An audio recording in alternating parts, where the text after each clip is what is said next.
السلام علیکم ورحمۃ اللہ وبرکاتہ۔ خیر مقدم ہے آپ کا فدا نامے میں۔ دوستو، آج کے سلسلے میں ہم منبع علم والحلم وارث علوم صدر الشریعہ حضرت علامہ مولانا بہاء المصطفیٰ رضوی امجدی مدظ العالی کے حوالے سے لب کشائی کی جرات کر رہے ہیں۔ اس امید کے ساتھ ویڈیو پسند آنے کی صورت میں لائک اور شیئر ضرور کریں اور فدا نامہ یوٹیوب چینل کو سبسکرائب کریں۔ قصبہ گھوسی، ضلع اعظم گڑھ، محلہ کریم الدین پورہ اور بڑا گاؤں وہ مردم خیز خطہ ہے جہاں سے اپنے وقت کے نابغہ روزگار شخصیتیں پیدا ہوئی جو اپنے وقت کے امام علم و فن ہیں۔ یہ سب فیض ظاہری و باطنی ہے صدر الشریعہ حضرت علامہ مفتی امجد علی اعظمی علیہ رحمۃ رضوان کا، جن کے دم قدم سے گھوسی مدینۃ العلماء کے نام سے یاد کیا جاتا ہے۔ حضرت علامہ بہاء المصطفیٰ اعظمی رضوی امجدی ابن صدر الشریعہ علیہ رحمۃ رضوان کی ولادت شعبان المعظم 1363 ہجری بمطابق 1943 کو قصبہ گھوسی، محلہ کریم الدین پور میں ضلع اعظم گڑھ میں ہوئی۔ مولانا بہاء المصطفیٰ رضوی صاحب کی جب عمر شریف 4-5 سال کی ہوئی تو والد باجی صدر الشریعہ علیہ رحمۃ رضوان نے رسم بسم اللہ خوانی ادا فرمائی اور قرآن پاک کی تعلیم آپ نے اپنی والدہ ماجدہ سے حاصل کی اور تعلیم و تربیت کا اہتمام والدہ ماجدہ نے کیا۔ اس کے بعد حضرت علامہ مولانا بہاء المصطفیٰ درس نظامی کی کتابیں پڑھنے کے لیے جامعہ اشرفیہ مبارک پور تشریف لے گئے اور اپنے برادر اکبر حضرت علامہ مولانا ضیاء المصطفیٰ اعظمی محدث کبیر مدظ العالی سے مشکوٰۃ، ہدایہ وغیرہ پڑھ کر یہیں سے 1964 میں سند فراغت حاصل کی۔ 1961 میں مولوی، 1962 میں عالم، 1974 میں فاضل دینیات الہ آباد بورڈ کے امتحانات سے پاس کیے۔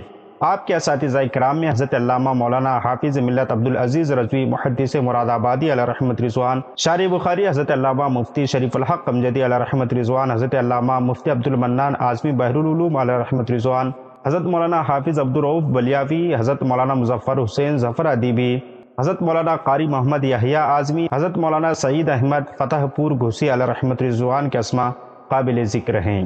اللہ تعالیٰ نے حضرت بہاء المصطفیٰ مدظ العالی کو ابتدا سے ذہن رسا، تقویٰ اور طہارت کا پیکر، سلامتی طبع جیسے اوصاف حمیدہ سے نوازا ہے۔ دور طالب علمی ہی میں آپ کی صفات نمایاں اور ممتاز رہی۔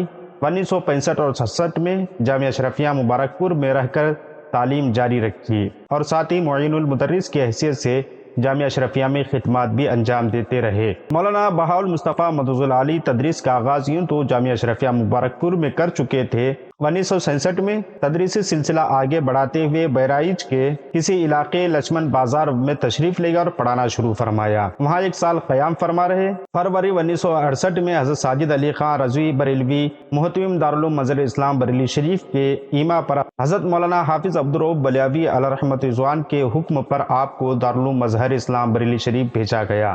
دارالعلوم مظہر اسلام بریلی شریف میں آپ 1972 تک مسلسل درس و تدریس کے فرائض انجام دیتے رہے۔ ریحان ملت حضرت مولانا محمد ریحان رضا خان قادری رضوی کی منشا پر نومبر 1972 میں دارالعلوم مظہر اسلام بریلی شریف منتقل ہوئے اور وہیں پڑھاتے رہے۔ تدریسی زندگی کا زیادہ تر وقت مظہر اسلام اور جامعۃ الرضا میں صرف فرما رہے ہیں۔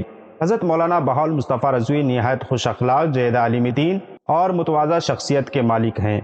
تصنع اور تکبر سے انہیں دور کا واسطہ بھی نہیں ہے، سادگی کے پیکر ہیں۔ حضور مفتی اعظم ہند علیہ رحمۃ رضوان جب ایک بار 1951 میں بریلی شریف تشریف لے گئے تو مولانا بہاء المصطفیٰ نے حضور مفتی اعظم ہند علیہ رحمۃ رضوان کے دست اقدس پر بیعت کا شرف حاصل کیا اور مولانا بہاء المصطفیٰ مدظ العالی کو حضور مفتی اعظم ہند علیہ رحمۃ رضوان نے ربیع النور 1969 کو شرف خلافت بخشا۔ حضرت علامہ مولانا بہاء المصطفیٰ اعظمی مدظ العالی کا عقد مسنون 1382 ہجری بمطابق 1962 میں فیض العارفین مولانا غلام آصفیہ حسنی رضوی ابوالعلائی کی دختر نیک اختر سے ہوا اور بے فضلی تعالیٰ آپ کو 3 لڑکے اور 3 لڑکیاں ہیں۔